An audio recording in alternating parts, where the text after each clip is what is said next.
Hey, legends of time. Welcome to Time Machine Historia, where past echoes guide our present.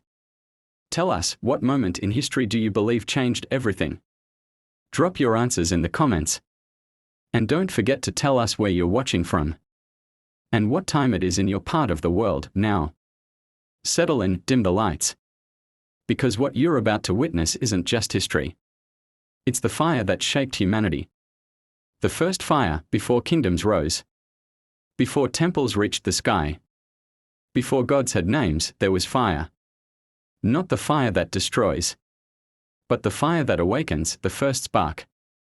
Captured by trembling hands. Was not stolen by Prometheus. It was earned through fear. Through storm. Through the primal will to survive. Somewhere in the depths of prehistory, a bolt split the sky. And something ancient watched it fall. A flicker danced in the dark, and for the first time, human eyes reflected light. That moment, the taming of flame. Birth time, birth cooking. Warmth, night watches, stories around glowing embers. It was the first altar, the first god. The first tool that bent nature to our will. No words were carved into stone, no monuments built. But it was the fire that made men gods, the seeds of civilization. Millennia passed, ice retreated. And the rivers began to whisper names. Somewhere between the Euphrates and the Tigris. In a land kissed by moonlight and flood. Grains took root. The great gamble began, to plant. And wait, to settle. And build, to surrender the hunt. For a home, farming was not progress. It was rebellion. A declaration that man would shape the earth. Not be shaped by it. Villages became cities, cities, kingdoms. Time gained rhythm, sow, reap, worship, war. Temples rose to gods made of thunder and grain. Ziggurats climbed toward the heavens. As scribes dipped reeds into wet clay. Etching memory into tablets that would outlive kings. This was the birth of civilization. Not in gold or steel, but in patience. The seed changed the world more than the sword ever could. The fall of the Roman Republic. They said Rome would last forever. That its eagles would fly from sunrise to sea. That its law, its order, its language would echo for eternity. But eternity has no master. It began not with fire, but with ambition. Not with chaos, but with men who believed they were gods. The Republic, once noble, proud, balanced, was hollowed by greed. The Senate whispered. The legions marched. Caesar crossed the Rubicon. And Rome held its breath. He was stabbed not by enemies, but by friends. By those who feared what Rome would become. If one man ruled all. But it was too late. The Republic died on the Senate floor. And from its blood rose an empire. Years later, as barbarians breached the gates. As plague crept through alleys. As gold turned to rust. Rome did not fall in a scream, but in a sigh. The rise of Islam and the Golden Age. They came from the desert. Carrying not swords, but words. From the sands of Arabia. A voice echoed that would shape a third of the world. The rise of Islam was not only a spiritual quake, but a civilizational dawn. It brought libraries where there was silence. Algebra where there was superstition. Hospitals where there was bloodletting. The Umayyads, the Abbasids, the Golden Age of Baghdad. Stars were charted, bodies dissected. And minds illuminated by ink and oil lamp. While Europe slept in darkness, the Muslim world burned bright. Preserving Aristotle, expanding horizons. Bridging east and west. It was not conquest that changed the world, but the idea that faith and reason could share the same breath. The Industrial Revolution. Then came steam. A hiss, a tremor. And suddenly the world shrank. The Industrial Revolution. Not a war, but it felt like one. Smoke replaced stars. Coal replaced wind. And men became machines. The rhythm of nature was broken. Replaced by the tick of clocks. The clank of gears. The whistle of iron beasts roaring across rails. Childhood ended in factory floors. Cities rose like tumors. And yet, humanity leapt forward. Electricity danced. Steel reached for the sky. And in our hunger for speed, we learned to break time. The world would never sleep again. The world wars. But progress has its price. In the mud of Flanders, and the silence of no man's land, the 20th century screamed its first breath. The Great War. They called it the war to end all wars. But it was merely rehearsal. Gas. Trenches. Poetry written in blood. And when the armistice came, peace was a question mark, not an answer. Then came fire again. Hitler. Hiroshima. Holocaust. The Second World War was not a war, it was a reckoning. Empires fell. Borders burned. And mankind saw, for the first time, that it could end itself in a single breath. But from the ashes, a new order clawed its way into the light. The Cold War. The Cold War. A war not of bullets, but of shadows. Two titans stared across a silent world. Fingers hovering over oblivion. Spies in alleyways. Moon rockets piercing the sky. Children hiding under desks. While leaders smiled in marble halls. It was fear made into policy. Paranoia etched into treaties. But it birthed computers, satellites. A web of wires now called the world. The war that never exploded, but changed everything. The internet age. And then, we connected. The internet. Not a weapon. Not a king. But a mirror. With a whisper, we reached across oceans. With a touch, we made distance disappear. The 21st century didn't begin with fireworks, but with logins, passwords. A trillion words floating in silence. Now, knowledge is a river. Truth is a battlefield. And history is being written by everyone. We are all authors now. And every voice echoes. Welcome to the Deep Dive. We're the place you come to, well, plunge right into the heart of complex ideas. Our goal is always to pull out those essential nuggets of knowledge, the things that really help you become truly well-informed. Today, we're setting off on a pretty extraordinary journey. We'll be dissecting some really insightful source material. It explores what our legends of time describe as pivotal moments that forged humanity's path. And these aren't just dates on a calendar, these are like seismic shifts, moments that fundamentally altered our path as a species. So our mission for you today is to really unearth the most important insights from these excerpts. They're quite compelling. We want to show how these echoes from the past, well, they resonate powerfully right now, in our present. They shape the world you navigate every single day. Because, as our source puts it so powerfully, what we're diving into today, it's the fire that shaped humanity. That's exactly right. And our exploration today really goes beyond just a simple chronological listing of events. We're digging into the why and how these moments didn't just happen, but fundamentally reshaped, well, human existence itself, our societal structures, how they evolved, even our very relationship with the world around us. And this deep dive, it offers a really unique perspective, I think. It kind of invites us to challenge some of our standard ideas about progress, what conflict really means, even how we think about discovery. So yeah, be prepared for some of those aha moments. We're going to be connecting some dots, linking historical threads that might seem separate, but we'll see their cumulative impact, which is often, well, quite surprising on the fabric of our modern lives today. Okay, so let's start right at the very beginning, at the Genesis. And with a concept that, honestly, it flips our usual understanding right on its head immediately. The source material gives us this really powerful idea straight away. Not the fire that destroys, but the fire that awakens. Now, usually when you think of fire, destruction comes to mind first, right? Wildfires, battles, devastation. But here it's framed as awakening. So what kind of profound shift does that actually imply for our earliest ancestors? How did it move them beyond just, surviving day to day? It's a fascinating reframe, isn't it? And what's really compelling there is the suggestion of a fundamental change, almost a philosophical one maybe, in how humanity interacted with nature. It implies moving beyond just reacting to the environment, just existing, to a more active role, a shaping role. This wasn't just about avoiding being destroyed by fire, say from lightning. It was about gaining a tool that allowed early humans to actively create new conditions for themselves, better conditions. Yeah, okay. So agency. Exactly. Think of it as humanity taking its first real, decisive step toward agency. It signals a huge shift in their place in the natural order. It wasn't only about warmth, though that was huge.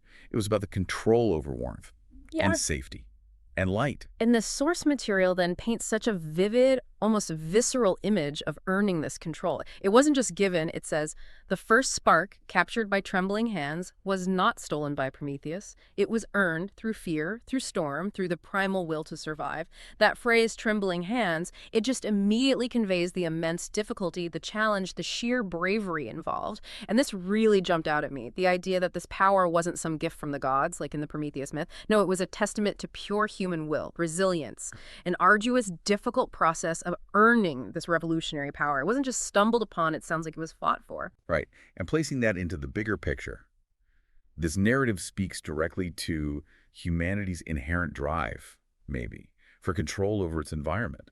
A drive born directly out of vulnerability, out of fear. It marks such a critical turning point where fear, that primal fear of the cold, of predators in the dark, of the sheer unknown, it actually propelled incredible innovation. Necessity being the mother of invention, almost. Kind of, yeah. It wasn't defiance against the gods, perhaps, but a relentless struggle with nature, a struggle that ultimately empowered us. And this emphasis on earning fire rather than stealing it, it fundamentally redefines human agency right in the dawn of our history. It suggests, well, a period of intense trial and error, probably many painful failures along the way before they achieve consistent mastery. It suggests our capacity for problem solving under extreme pressure is, well, literally ancient. The description continues, and it's quite poetic. It really transports you back. Somewhere in the depths of prehistory, a bolt split the sky, and something ancient watched it fall. A flicker danced in the dark, and for the first time, human eyes reflected light. Wow. That image of human eyes reflected light, it's incredibly evocative. Can you help us try to imagine what that primal moment, seeing light, really seeing it in the deep darkness, what that must have felt like, not just physically, but existentially? For those early humans, what did it unlock? It really makes you wonder about the sheer cognitive leap involved, doesn't it? This wasn't just about being able to see better. It was about conquering the night itself, extending the active day, which in turn must have led to completely new ways of thinking, interacting. Right, socializing even. Absolutely. Imagine the psychological impact. The night, once this time of absolute vulnerability, unknown terrors, now it could be managed, controlled to some extent. And this shift, it allowed for longer periods of social interaction, yes, tool making, maybe even early forms of art around the firelight in safety. It's hard for us now with electric lights everywhere 24/7 to really grasp how profound that cognitive shift, that behavioral shift would have been. Moving from a life totally ruled by daylight to one where the night could be actively managed, used productively socially. And there are theories, that the better nutrition from cooked food combined with that extended social time around the fire actually contributed significantly to human brain development. And the impacts just cascade outwards from this one discovery. It's astonishing. The source says, that moment, the taming of flame birth time, birthed cooking, warmth, night watches, stories around glowing embers. It was the first altar, the first god, the first tool that bent nature to our will. Okay, let's break that down. When you really look at the significance, it's clear it's not just about being warm. It's about structuring life itself, fostering culture, laying the groundwork for complex societies in ways we probably rarely think about. How did it birth time? What does that mean? Well, what really captures the essence here is how this single discovery could simultaneously influence so many foundational aspects of being human. So let's unpack birth time. Before fire, human activity was largely dictated by the sun, right? Sunrise, sunset. With fire, the day could be stretched out. And maybe more importantly, the night could be actively used for vigilance, for night watches. Ah, okay. Structured time. Structured time, exactly. And shared meals, storytelling. This created a new rhythm, a division between the productive day and the managed night. It established a more structured perception of duration, of planning beyond the immediate moment. Cooking, of course, revolutionized diet and health, made food more digestible, unlocked more nutrients, which likely supported bigger brains. Right, the brain development point again? Yes. And warmth and night watches, crucial for communal safety, security, especially from predators. It probably allowed for deeper, more restful sleep, too, which is vital for cognitive function. And stories around glowing embers. Well, that's the very origin of shared narrative, isn't it? Collective identity, passing down knowledge, the bedrock of culture, maybe even language development, binding those early communities together. And the first altar, first god, That suggests spirituality. It certainly suggests the dawn of perhaps organized spiritual belief, rooted in this powerful, life-giving, but also terrifying force. It could lead to ritual, shared meaning-making around this central element. What's also really striking is how little physical evidence this foundational moment left behind, in the traditional sense. The source states it explicitly. No words were carved into stone, no monuments built, but it was the fire that made men gods. That contrast is quite something. The lack of tangible proof versus the profound impact. So if it left no grand structures, no stone tablets, what does it truly mean in this context for fire to have made men gods? Yeah, this brings us to a really crucial point, I think, about the nature of transformative change. If the impact was so immense that it didn't need monuments or written records, well, it implies a transformation so deep it became ingrained in our very being. It means mastering fire wasn't just a technological step up. It was a fundamental change in human self-perception, our nascent power over the environment, to control something as elemental, as powerful as fire, to use it to ward off darkness, predators, to transform materials. It must have felt, well, godlike. An unprecedented level of control. Exactly. An unprecedented level of control that fundamentally defined humanity's emerging dominance, or at least difference, in the natural world. It was a transformation of status, you could say, not just capability. A quiet revolution embedded deep within us. Okay, now shifting gears by millennia. Our journey takes us to another huge shift, the advent of agriculture. And again, the source hits us with a provocative statement. Farming was not progress, it was rebellion. A declaration that man would shape the earth, not be shaped by it. Wow, farming was not progress, it was rebellion. That really reframes how we usually think about early agriculture, doesn't it? We tend to see it as just this obvious, straightforward step forward. It does. And what's truly compelling there is how it highlights the deliberate choice involved and the immense risk, moving away from a hunter-gatherer existence, a way of life that had sustained humanity for, hundreds of thousands of years. Wasn't some gentle, passive evolution. It was an active, radical choice to exert control over nature instead of just adapting to its whims. Right, a conscious decision. A conscious decision, yes. A profound philosophical shift, really. A declaration of intent to bend the environment to our will, rather than just living within its limits.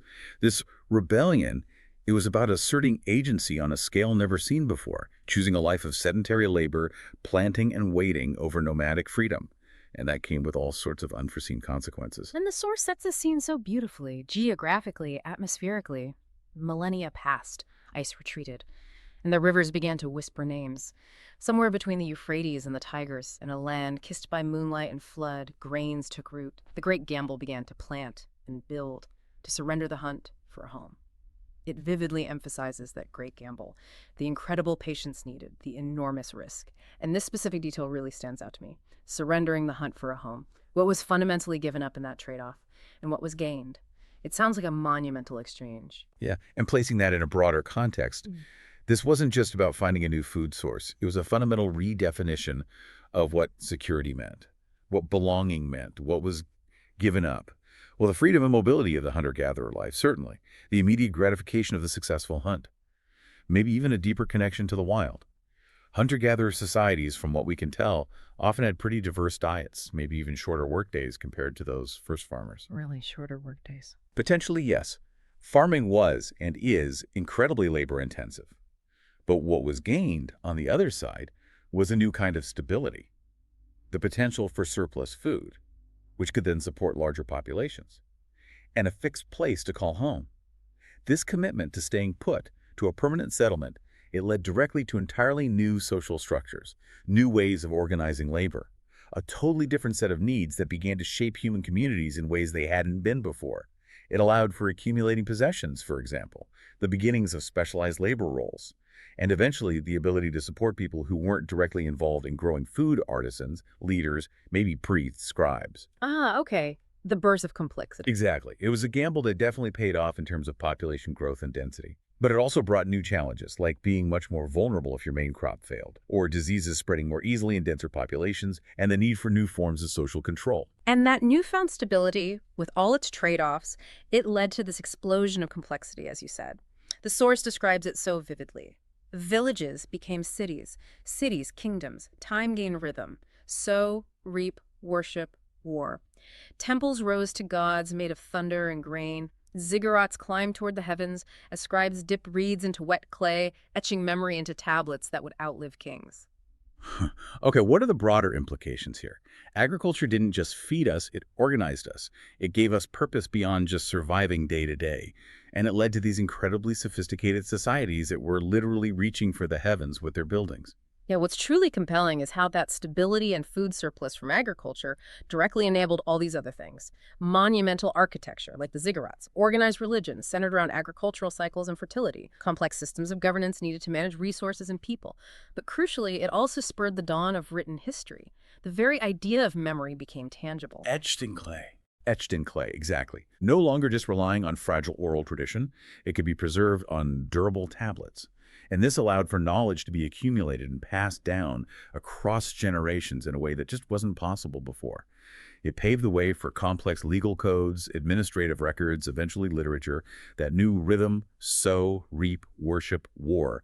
It shows a new cyclical understanding of time, tied directly to the seasons, to community life, not just the immediate needs of the hunt. And those ziggurats, reaching for the sky, they demonstrate not just impressive building skills, but a new kind of communal ambition. The centralization of power, of belief, around shared agricultural success and the gods who supposedly granted it. The source ends this section with another really powerful statement. This was the birth of civilization, not in gold or steel, but in patience. The seed changed the world more than the sword ever could. That's such a powerful idea. Civilization born in patience, not in wealth or weapons. What does that tell us about the true, maybe hidden drivers of historical change that we might often overlook? Well, this brings us to a really crucial question, doesn't it? Are we maybe too quick to attribute big historical changes just to overt displays of power, to conflict, to flashy things like gold or steel? This source argues that maybe we're overlooking the slow, foundational, often quite mundane forces, like the patient act of planting a seed and waiting months for it to grow, that truly shape human destiny over the long haul, over millennia. The seed, it seems so small, so inert, but it required foresight, cooperation, a long-term commitment, things that fundamentally reshaped how humans organize themselves socially. It enabled larger, denser societies that could then, eventually, wield swords more effectively, build cities, accumulate wealth. So the seed came first, in a way. In a fundamental way, yes. Conquests might redraw the maps, but agriculture literally rewrote the rules of human existence. It created the very populations and resources that wars would later fight over. It laid the irreversible groundwork for pretty much all subsequent social, economic, and political developments. It's a good reminder, I think, that revolutionary change can sometimes be quiet, incremental, built on sustained effort and foresight, not just dramatic battles or sudden inventions. Okay, now we shift gears dramatically again. We're moving from those primal transformations right into the era of monumental empires, their rise and fall. And our source starts the section on Rome with this powerful counterpoint to its perceived strength. They said Rome would last forever, but eternity has no master. It began not with fire, but with ambition, not with chaos, but with men who believed they were gods. It's really compelling how the source immediately sets up that contrast. Rome's perceived eternity versus the reality that, well, eternity has no master. And the cause isn't external enemies, but internal rot. Ambition, hubris. Yeah, a key takeaway right there is that focus on internal decay, not external threats, initially at least. It's a powerful reminder, isn't it? That even the mightiest structures, the ones that seem like they'll last forever, can actually crumble from within, driven by pretty basic human flaws: hubris, unchecked ambition, greed. It suggests the seeds of Rome's eventual destruction weren't sown by barbarians at the gates, but by the very individuals who were supposed to be upholding the Republic's ideals. Right, the senators, the generals. Exactly. It points to a kind of deep vulnerability within any system that relies too heavily on the virtue, or lack thereof, of its leaders. For all its legions and aqueducts, Rome was ultimately undermined by its own internal contradictions. And the source vividly describes that erosion of ideals. The Republic, once noble, proud, balanced, was hollowed by greed. The Senate whispered, the legions marched, Caesar crossed the Rubicon, and Rome held its breath. That paints such a clear picture of the decline, doesn't it? From noble origins to being hollowed by greed. And this specific detail really stands out for me. How those seemingly small, insidious actions, just a whisper in the Senate, the growing power of individual generals with their loyal legions, how they can snowball into these huge, irreversible shifts. Culminating in that famous moment crossing the Rubicon. It wasn't a sudden collapse, was it? More like a creeping decay.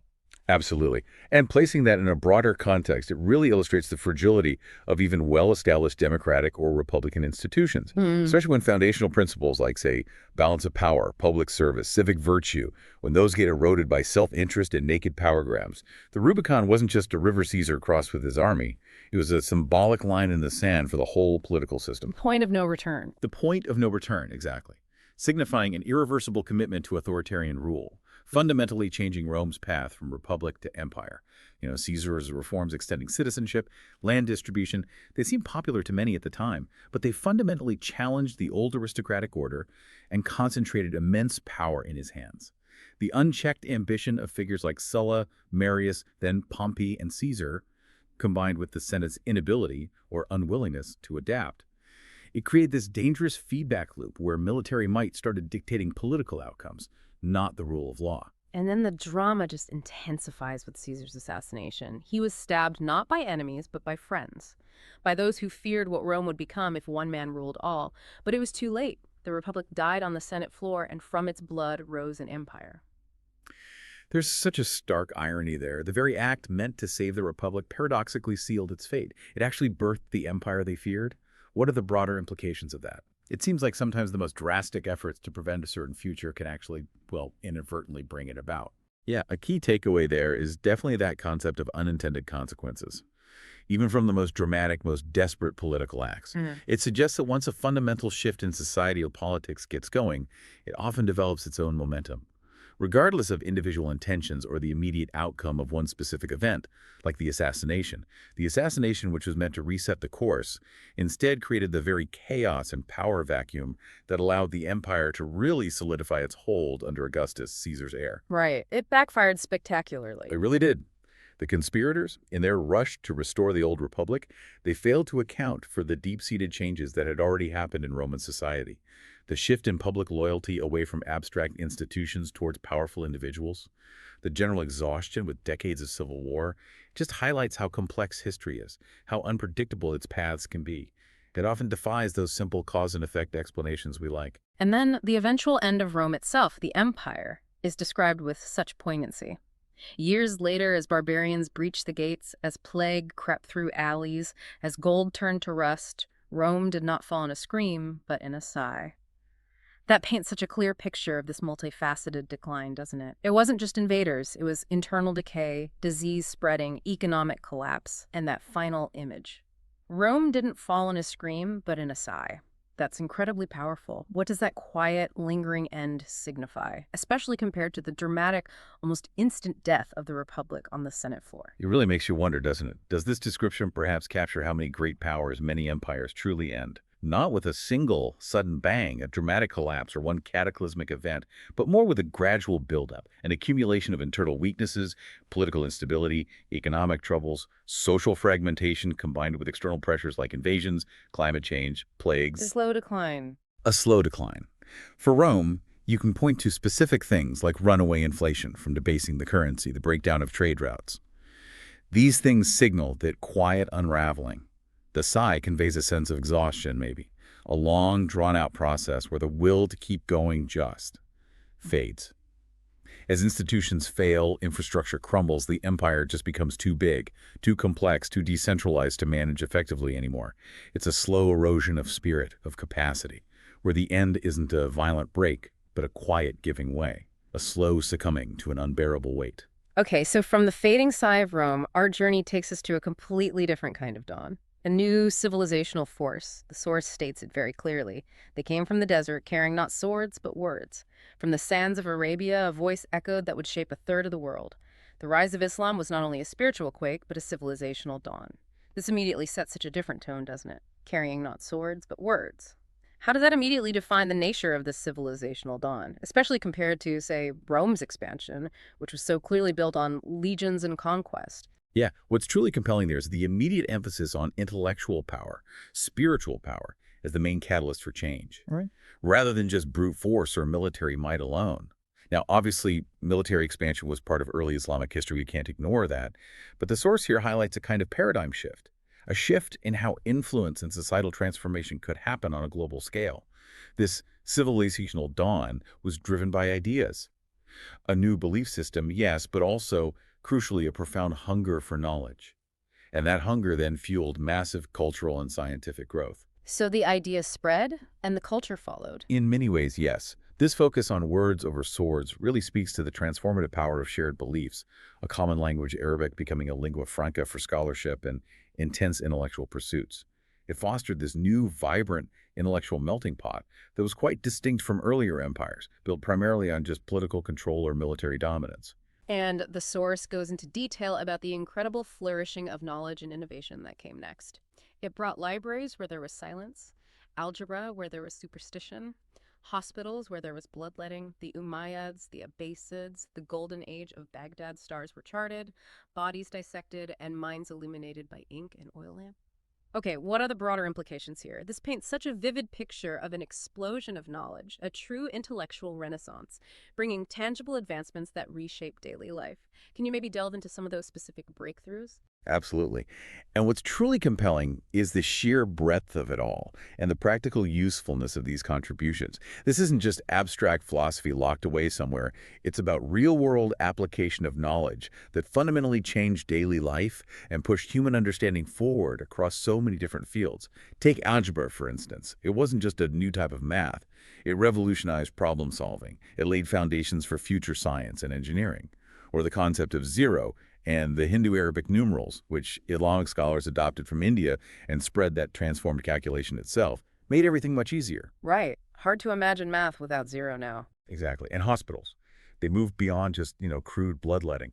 They developed systematic medical practice, early forms of surgery, pharmacology, even psychiatric care based on empirical observation and detailed anatomical studies, often building on Greek knowledge but significantly advancing it. The Umayyads, they established the initial administrative structures across the vast new empire. But it was particularly the Abbasids, especially with their capital in Baghdad and institutions like the legendary House of Wisdom. The House of Wisdom, yeah. Right.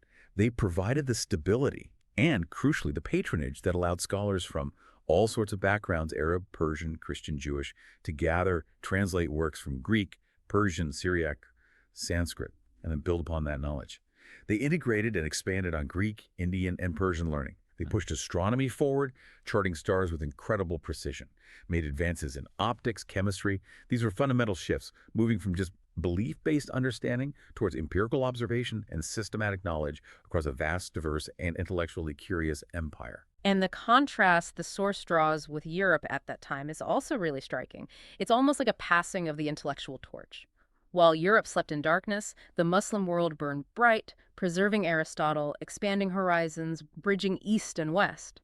That really stands out. This idea of one civilization actively carrying the flame of knowledge, preserving and expanding on ancient wisdom, while another was, well, in a period of decline or fragmentation. It created such a vital intellectual link for future global progress. Yeah, placing that in broader context. That period, the Islamic Golden Age, was absolutely essential for the continuity of ancient Greek thought, particularly the works of philosophers like Aristotle, Plato, Neoplatonists, and medical texts from people like Galen. If those texts hadn't been preserved, meticulously translated into Arabic, and then diligently studied, commented upon, debated in the Muslim world, well, much of that foundational classical knowledge might have simply been lost forever after the Western Roman Empire collapsed. A huge chunk of history just Gone. Potentially, yes. And its eventual reintroduction to Europe, starting around the 11th and 12th centuries and continuing into the Renaissance, largely through Arabic translations that made their way into Europe via Spain and Sicily. That was a critical factor in Europe's own intellectual awakening. The eventual scientific revolution owes a huge debt to this period. It just underscores the profound interconnectedness of global intellectual history, how different civilizations at different times contribute to this universal pool of knowledge, passing the baton across time, forming a continuous chain of discovery and preservation. And the section concludes by circling back to that powerful core idea. It was not conquest that changed the world, but the idea that faith and reason could share the same breath. It's a truly profound conclusion. How significant was that synthesis, that coexistence of faith and reason for the long-term trajectory of human thought, given that we often see them presented as being in opposition even today? Well, this brings us to a crucial point about intellectual synergy, maybe. In an era, and indeed in many eras since, often characterized by pretty rigid divisions between spiritual belief and scientific inquiry. How did this unique intellectual environment arise? where spiritual conviction didn't just coexist with empirical inquiry, but often actively spurred it on. How did that foster such remarkable advancements? For many Islamic scholars at the time, studying the natural world, understanding mathematics, medicine, it was seen as a way to better understand God's creation. So scientific pursuit was actually integrated with religious devotion. That's seen as contradictory. Not necessarily, no. This synthesis allowed for a more holistic pursuit of truth that proved incredibly fertile. It led to breakthroughs that ultimately benefited all of humanity and laid crucial groundwork for modern science. It suggests that when these two powerful forces, faith and reason, aren't automatically pitted against each other, but seen as potentially complementary paths to understanding the divine and the natural world, well, incredible intellectual synergy can happen. Okay, now we're making another huge leap forward in time to the dawn of a new age, an age defined by machines and unprecedented power. Then came steam, a hiss, a tremor. Not a war, but it felt like one. The source uses such visceral, almost physical terms to describe steam arriving, a hiss, a tremor, and then that really powerful statement, not a war, but it felt like one. What makes it feel like a war, even without, traditional battles and armies? What's truly compelling there is how those words convey the sheer disruptive force of this technological shift. It likens its profound social upheaval, its economic transformation, the displacement of traditional ways of life, the sheer intensity of the change, to the scale of a widespread conflict. Think about it.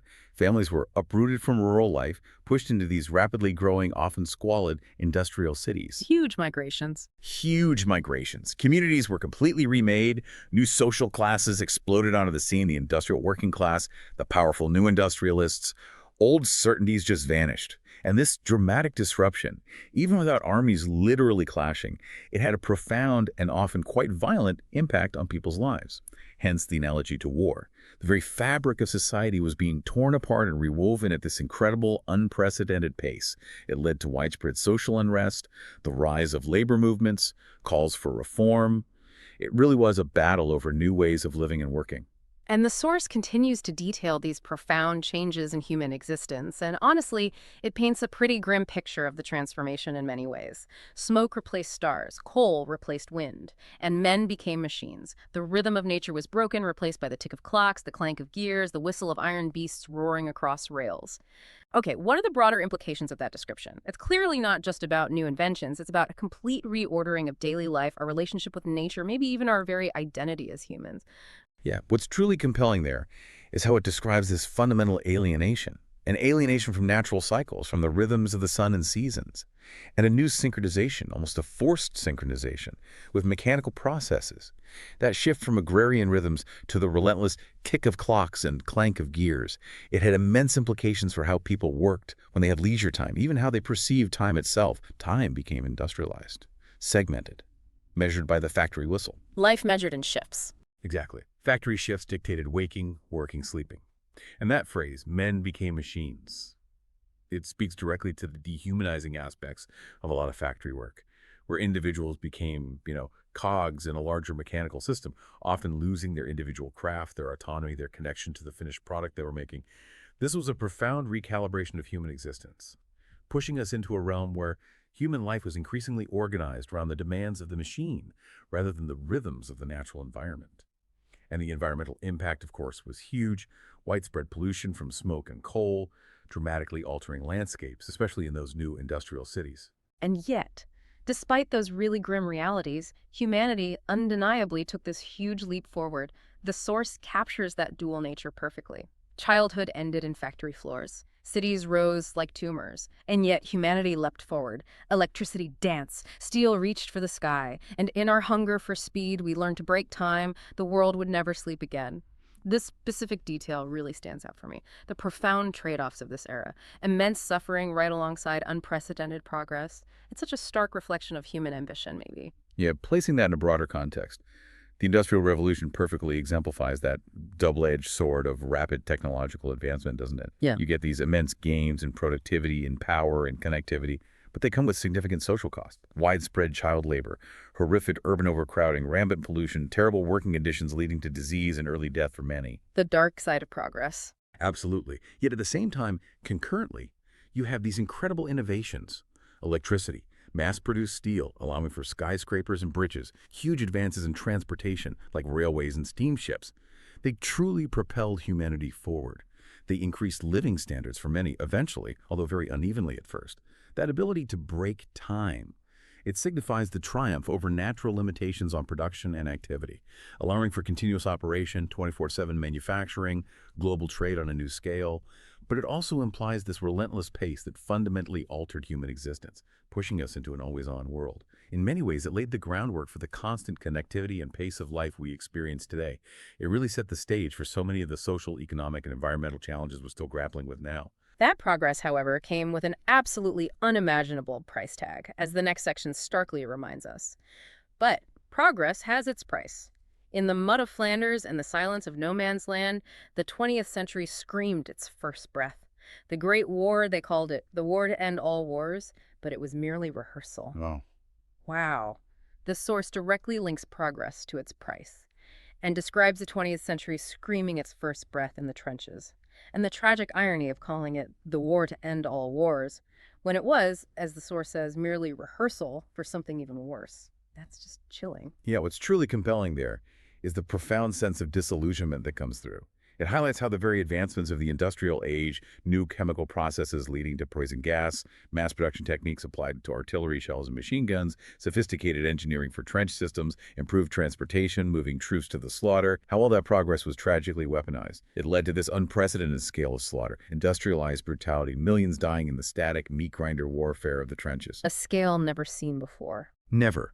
And the sheer scale of death and destruction just shattered that naive 19th century belief in inevitable progress. It shattered the hope that such a war could possibly be humanity's last. Instead, it revealed this horrific escalation in humanity's capacity for organized, industrialized self-destruction. It was a brutal awakening, really, to the dark side of unchecked technological progress when it wasn't matched by moral or political evolution. And then the full, devastating reckoning that followed that rehearsal. Gas, trenches, poetry written in blood. And when the armistice came, peace was a question mark, not an answer. Then came fire again. Hitler, Hiroshima, Holocaust. The Second World War was not a war, it was a reckoning. Okay, what are the broader implications here? It portrays this horrific escalation from the already unimaginable horrors of the trenches to the truly unspeakable atrocities of the Holocaust and the dawn of the nuclear age with Hiroshima. Humanity truly staring into its own abyss. Yeah, what's truly compelling is that clear progression. From the horrors of WWI, which was tragically just the opening act, the rehearsal, to the unspeakable atrocities and the genuinely existential threat posed by WWII.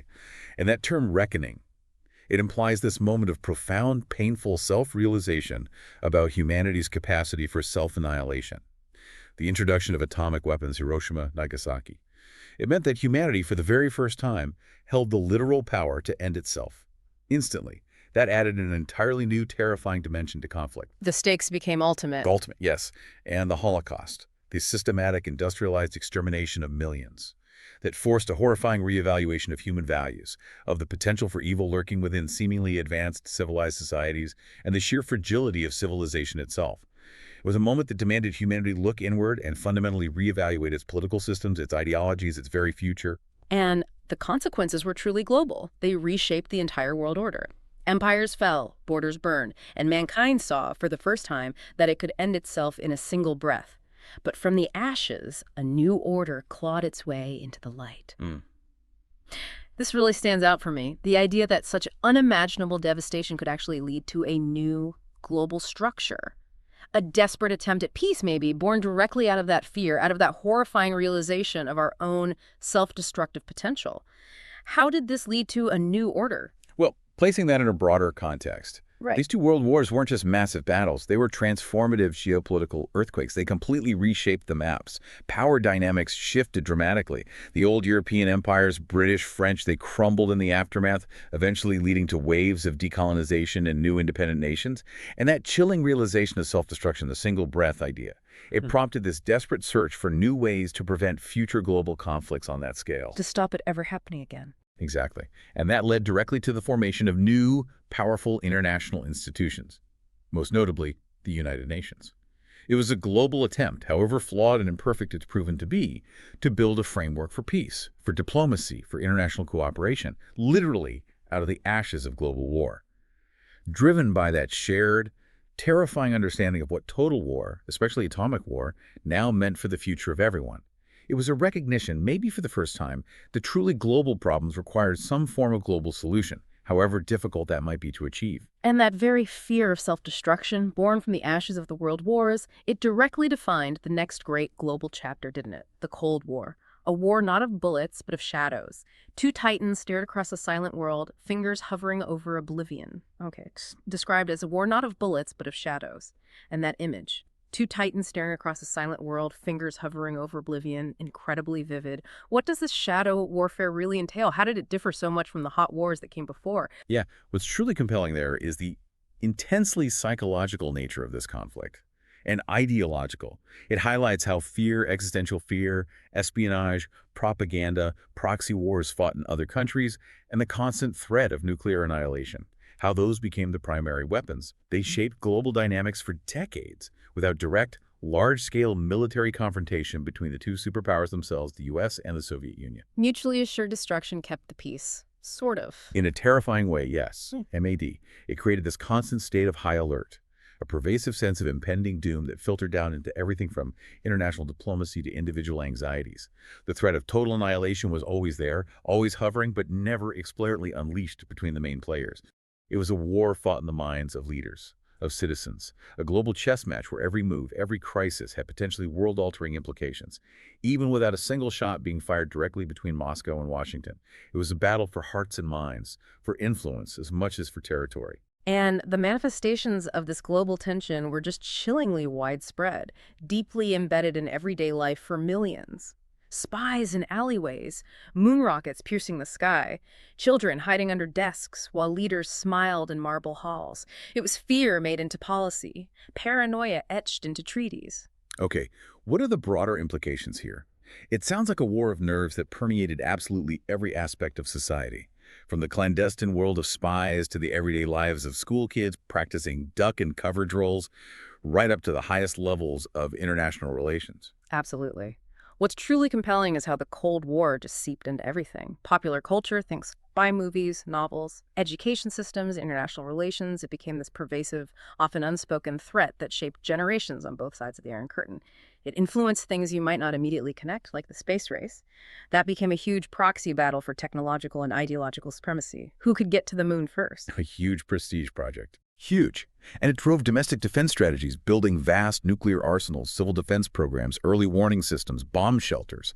The whole era was defined by this constant vigilance, this deep-seated distrust, where paranoia etched into treaties meant that every diplomatic move, every arms control talk was viewed through this lens of suspicion and strategic calculation. Alliances were formed, NATO, the Warsaw Pact. Economies were structured. Political systems justified themselves largely in opposition to the other side. It created this world starkly divided by ideology, constantly overshadowed by the threat of mutually assured destruction. Maybe the most profound impact of this whole period was largely unintended, a side effect almost, the source observes. But it birthed computers, satellites, a web of wires now called the world, the war that never exploded but changed everything. That really stands out, how this period of intense fear, rivalry, paranoia inadvertently laid the groundwork for the globally connected world we live in right now. It's a powerful paradox, isn't it? It really is.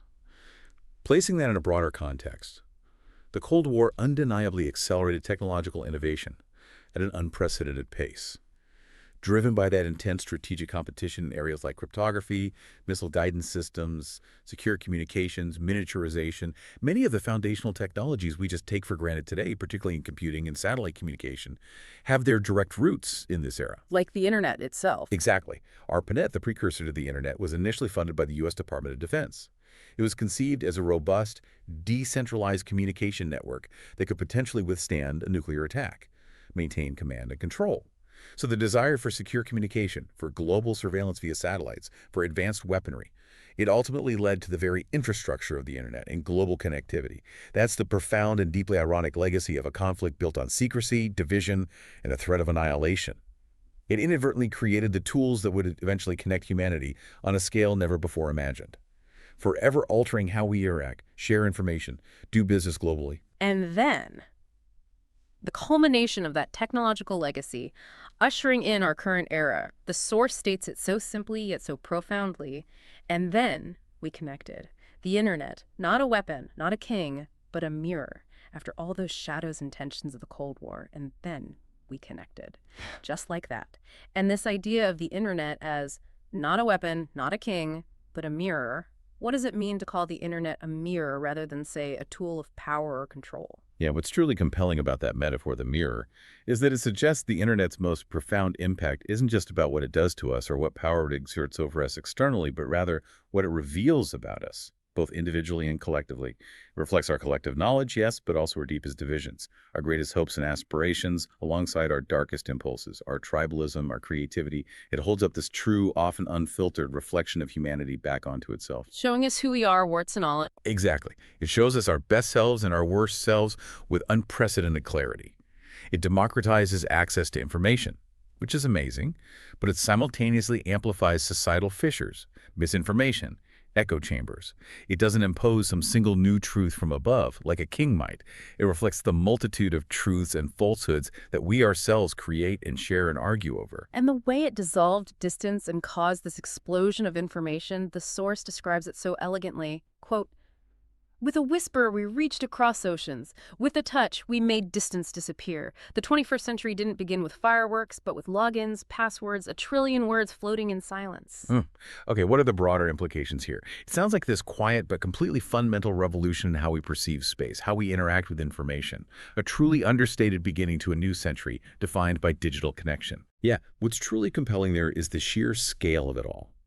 And the instantaneousness, the speed of communication it enabled. It collapses geographical barriers in a way that's still hard to fully grasp sometimes, making global interaction just commonplace, accelerating the flow of information, news, ideas, commerce to an unimaginable degree. Think about the economic impacts alone. Global markets operating 24/7, e-commerce transforming retail, remote work becoming feasible for millions.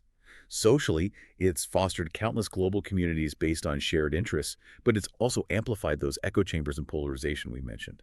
Politically, it's enabled new forms of activism, organizing, information sharing across borders, but also new forms of surveillance and sophisticated disinformation campaigns. A real double-edged sword. Absolutely. Yeah. And those trillion words floating in silence, it highlights the immense, almost invisible ocean of data that underpins modern life now. It's fundamentally redefined global interconnectedness, transforming everything from how we learn, how we shop, how we fall in love, how we fight, how we govern, all happening at the speed of light, constantly. But with that immense power of connection comes that profound double-edged sword, especially when we talk about truth and history. The source concludes this section with a particularly potent observation. Now, knowledge is a river, truth is a battlefield, and history is being written by everyone. We are all authors now, and every voice echoes. Wow, that really stands out. The internet has democratized information, democratized voice, but at what cost to establish notions of truth, of authority? And how does it change our relationship with history itself if everyone's writing it simultaneously? Yeah, placing that in a broader context is indeed the ultimate consequence, maybe, of pervasive instant connectivity. While it undeniably empowers individual voices, which is often a very good thing, and provides unprecedented access to information, allows diverse perspectives to emerge from corners that were previously silent, it also creates significant new challenges, huge ones. If knowledge is a river, as the source says, it implies this vast, often overwhelming flood of information. And not all of it is accurate, reliable, or even well-intentioned. Trying to drink from a fire hose. Exactly. And if the truth is a battlefield, well, that points to the erosion of trust in traditional gatekeepers of knowledge, maybe professional journalism, academia, scientific institutions. It points to the proliferation of filter bubbles, echo chambers, and this constant exhausting struggle against disinformation and misinformation, often weaponized. And the idea that history is being written by everyone, that means we potentially get a far more democratic, multifaceted record of our time, which is valuable. But it's also a record that's far more susceptible to manipulation, to instant revisionism, to fragmentation into competing narratives that never connect. The internet is an incredibly powerful tool, and like any powerful tool, its ultimate impact, whether it's positive or negative overall, depends entirely on how we choose to wield it. both as individuals and collectively as societies. What an absolutely incredible journey we've taken today, really expansive. From that very first controlled flame, which didn't just warm us, but truly, as the source said, birthed time, birthed culture. Through the patient rebellion of agriculture that irrevocably founded our civilizations, to seeing the internal decay that slowly hollowed out even the mightiest empires like Rome, and then the sheer intellectual brilliance of the Islamic Golden Age that kept that flame of knowledge burning brightly, bridging worlds.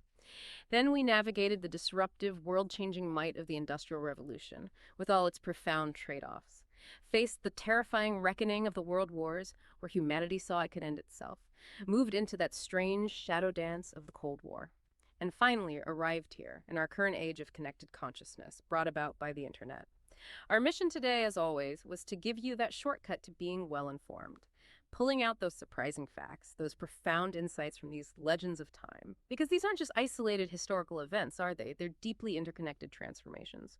They have cumulatively shaped every single aspect of the complex, sometimes chaotic, vibrant world you inhabit today. Their echoes are everywhere in our lives, from how we work, to how we communicate, to the challenges we face. And this whole journey, it really highlights humanity's continuous evolution, doesn't it? Where each pivotal moment seems to represent both a remarkable leap forward in our technology, our social organization, our understanding of the universe, and almost inevitably, it seems, a new set of complex challenges, often born directly from the very progress we just achieved. Progress creates new problems. Often, yes. It's a testament, I suppose, to human adaptability, our relentless innovation, and also at times our profound capacity for both magnificent creation and, well, devastating destruction. These aren't just stories about the past, they're foundational chapters in our ongoing human story. They demonstrate how every major shift has these ripple effects that travel across centuries, across millennia. Which brings us, I think, to a crucial question for you, the listener, as you reflect on this deep dive. If history is now, as our source powerfully puts it, being written by everyone, and if every voice echoes in this hyper-connected age, what responsibility does that place on you as an individual participant in this vast, ongoing global narrative? Maybe consider this. What current moment, what trend, what technology that you're living through right now might future generations look back on and consider pivotal? And how do your own actions, your choices, the information you consume and share, large or small, how do they contribute to the unfolding, collectively authored human story that continues to evolve all around us every single day?